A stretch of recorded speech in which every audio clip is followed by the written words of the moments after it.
In order to determine the optimal time to fire depth charges, you will need to use the Tactical Range Recorder, TRR for short. This clever device requires you to input destroyer speed and target depth by using this pointer and placing in the correct position on the scale. The vertical lines represent destroyer speed in knots, while the horizontal lines refer to the sinking time of depth charges in seconds. In order to set the TRR right, you need to know the speed of the destroyer, left-hand side of the screen, and the current depth of the U-boat, given by the sonarman. Once you get to know these two variables, set the pointer vertically, depth, and horizontally, destroyer speed, so that it matches the actual data. Please note the reminder above the scale that gives the sinking time for shallow, medium, and deep. The graph drawn by the TRR is a time range plot, and the angle of the graph translates to the so-called range rate, which is the speed of closing the distance to the target. The easiest way to think about it is to treat it as a coordinate system where the x-axis represents distance and the y-axis represents time. Therefore, as you close the distance, you will observe that the graph starts leaning to the left. The faster you approach the target, the more heavily it will lean.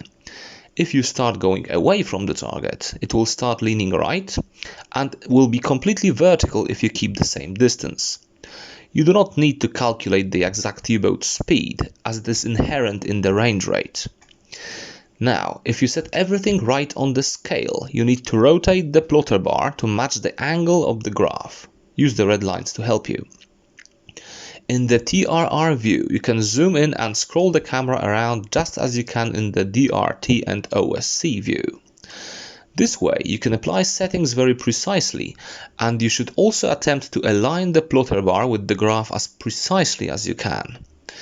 I can actually share a recommendation from an authentic US Navy sonarman handbook, which advises the operator to tilt their head while aligning the plotter bar with the graph.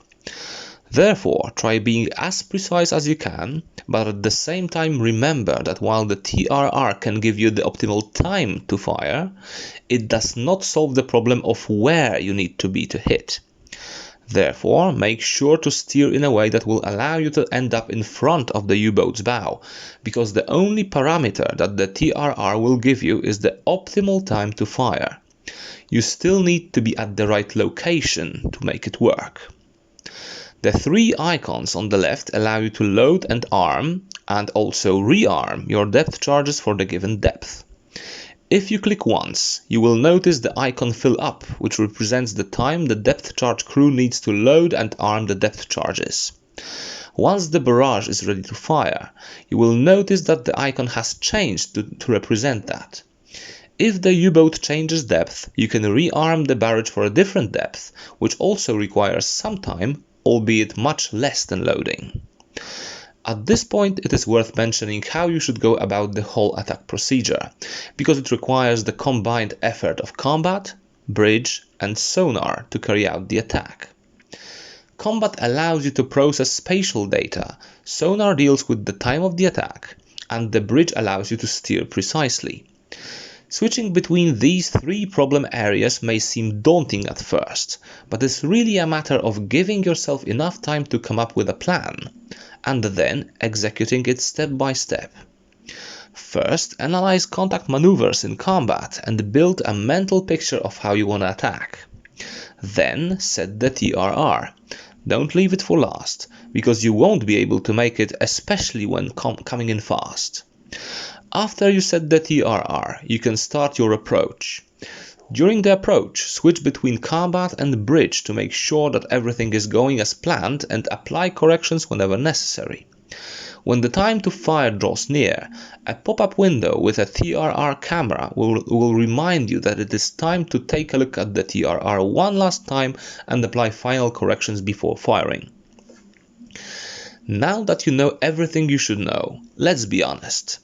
Sinking the U-boat will not be an easy job, because, quite often, the U-boat captain will dodge your attack at the very last moment, just when or after you have lost sonar contact. This is a tough nut to crack and requires everything I spoke about earlier, that is, the coordination between bridge, combat, and sonar. The attack sequence will often test your intuition, will require a little bit of guesswork, and sometimes even luck.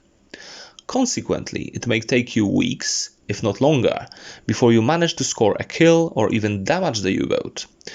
If you manage to pull it off, however, the level of satisfaction will go through the roof. Also, the U-boat won't be able to dodge your attacks indefinitely. Keep practicing, repeat your attacks, and sooner or later you will catch it off guard. Also, remember your mission. You do not win the game just by sinking the U-boat. Your job is to make sure that none of the cargo ships get sunk. So, as long as you finish the demo with no ships lost, you're a winner.